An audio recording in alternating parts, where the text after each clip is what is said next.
In this video, we're going to talk about lawyers, things you should be concerned about, things they're interested in doing, things they're not interested in doing. A lot of this is going to surprise many of you, but I hope you enjoy it. Please pay attention. Lawyers, as you can imagine, want to make money. A lot of them work at $300 an hour. You start giving them something to do, and they're going to want to charge you quite a bit of money, right? You already know that. But the problem is a lot of them do closings and they get paid fast with closings. They order lien and title, schedule closing, get paid. So it's easy, fast money for them. So when you come to them with this type of negotiation thing, they don't want to do it, not even close. So they end up handing it over to a paralegal. And who's the paralegal? You take a look there. Whoops, that person's never bought a house, doesn't have a mortgage, never done any type of negotiation. So just because you think you're getting a law firm, what exactly are you getting? Not much experience with the negotiation and battling to get a settlement. Wow, how about that? What they're kind of blowing the whistle there, huh? So I have been in this industry for 27 years. I've worked with a lot of different investors and attorneys and realtors, and that's kind of what happens there. These lawyers don't want to work on it because the longer they work, the less money they're actually getting paid for their time. So the paralegals really don't have much experience doing this either, right? So I'm going to show you an email of exactly what I'm talking about. There was a person one time, a realtor went behind my back on the straight to the homeowner and try to get a contract with the homeowner, lie to the homeowner, deceive the homeowner, trick the homeowner. I mean, it was terrible because I already had an approval with the homeowner on the short sale. And so these people showed up and tried to hijack the purchase of the property. Okay, so be it. They hustled the homeowner. Now we got a problem, right? So now they wanted to close it at their law firm, and a paralegal was dealing with it, and they didn't know what they were doing. So I'm going to show you an email of how that transpired. Here's the email. And so a month later, after they started working, nothing was happening, nothing was going anywhere. They didn't know what they were doing. And I literally told them, "You're killing the clock." And that approval, because all short sales have an approved buyer, well, that buyer is someone else.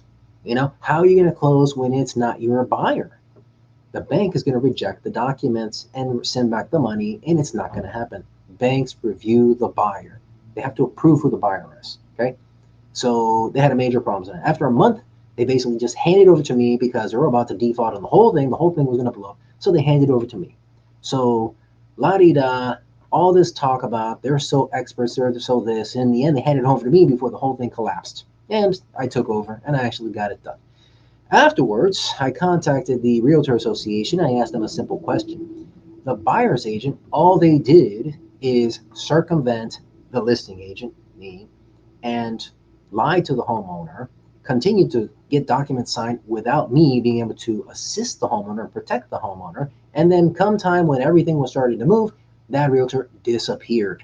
It was left on a closing agent to do it, a paralegal at a law firm to close it, and they were incompetent. So the realtor was gone. It was a disaster, right? So my question was, am I required to split my commission with an agent who violates a code of ethics and, by the way, didn't do anything when they disappeared? Because I started protecting, looking out for the homeowner and the other buyer, the buyer and the seller, because there was no one else to help them. And I'm a transaction broker at that point. I'm supposed to look out for both parties to make sure it all works out. Well, their answer to me was no. If I feel like I don't need to actually pay that person because they disappeared, yeah, I don't have to pay them. How about that? What a big surprise.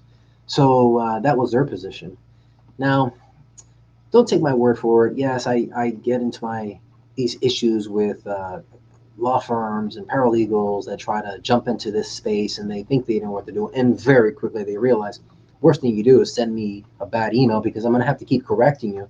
And if you're copying everyone else, then you're going to be completely embarrassed, like these people were. They kept on group copying everyone on emails, and everything they were saying was wrong. I'm going to show you a video here from an attorney that actually do a lot of closings. But I try to stay with the same attorney for closings because if I'm dealing with properties all over Florida, which I do, and I have 100 deals going on at the same time, I really have to stay in one place to do closings because otherwise I'll go crazy trying to track this stuff with all these different offices. So this is a law firm that's been in business for a quite long time, dealt with a lot of different investors, And so they're very familiar with me and the subject of working through short sales. There's a lot to this too, right, Gus?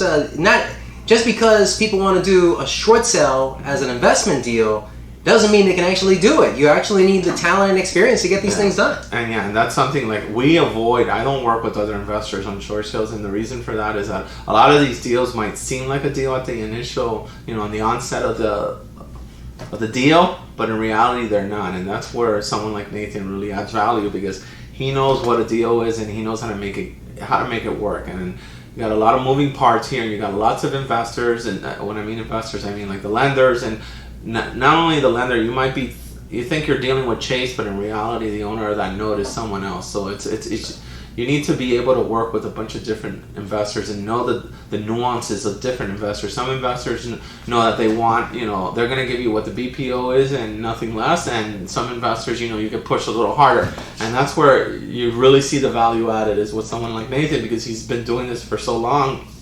I don't want to age you, but like 10 years at least before it was fashionable to be doing short sales, this guy's been doing them. And with that experience comes, the expertise that he needs to get the deals done and really get you paid. The industry's aware of me down here. I was doing this for 10 years before anyone else even wanted to touch the short sales. So back then it was extremely difficult, and that's how I became so good at negotiating these settlements, is because I'm used to something so much more difficult. So today I have a great knack at getting things done. Now there is something else about lawyers that you should be concerned about. Um, whenever I look for anybody to provide me assistance, I am looking for two things: competence, like expertise in the field, and ethics. Is this person going to do right by me? You need both those things. You need both. Okay? And lawyers, you especially need it from them, because I have caught so many times lawyers doing something unethical and wrong to their own client. And I mean, like, in all sorts of ways. So the first thing you do, I mean, I don't know if you guys are currently in foreclosure or in other situations, you need to go to the floridabar.org, Florida Bar, VAR, floridabar.org, O-R-G. Okay? Pull up the name of the attorney that you're thinking about working with and find out if they're currently under investigation. It's amazing how many of these lawyers are under investigation for doing wrong to the public. I have caught lawyers, because I have an eye for this. I am not an attorney, but I have been involved in so much litigation that I know how to follow this and follow up on what lawyers are doing to me and the public. And so I'm able to catch them doing all sorts of unbelievable things, forging people's names to steal an insurance check. I've seen that. That's happened. I've seen them file motions, charge money for the motion, and then they never actually go to the hearing. So you lose automatically, and you never had a chance because your lawyer didn't show up to the hearing and then was never planning on going to the hearing. But they never expected you to find out they weren't going. I've caught lawyers stealing money. I've caught lawyers not using discovery because they don't want the case to end. Those of you that are paying monthly on foreclosure defense, you need to be careful, because you're paying the attorney monthly. And that lawyer likes getting paid monthly, right? So imagine a settlement offer comes in. He may not tell you, because if you took the offer, he'd start getting paid. Wow. I've caught that. I've caught that. I've caught lawyers not using discovery that would end a case. Oh, God. So many stories come to mind of things I've caught. It's unbelievable. Transcripts. I got transcripts of this stuff too.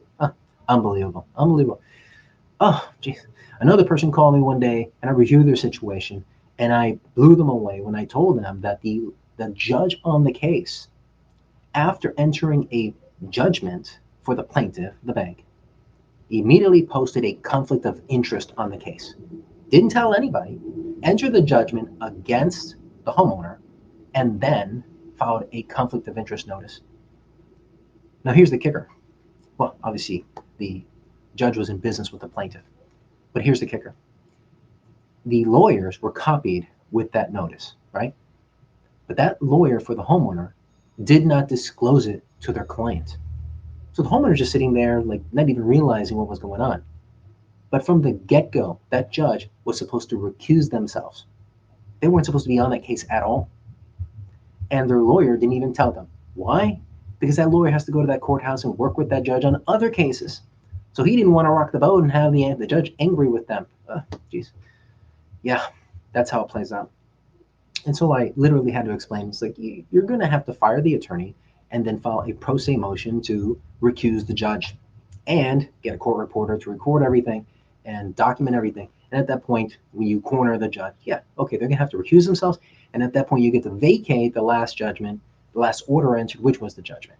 So literally, you get a whole new trial. So, but again, the lawyer for the homeowner didn't explain that. Again, I am not an attorney. Don't even think it. I'm not an attorney. I'm not trying to pretend an attorney. It's like disclaimer, disclaimer. All right, I help people. I help people, and I put a tremendous amount of time in my work. I take it very serious. I very likely the best in Florida. I mean, I don't even know anyone else anywhere close to me. They might be good at one aspect, but not in all the aspects. I don't see anyone else jumping on planes like me to find out the things they need to find out. So, all right, so there it is.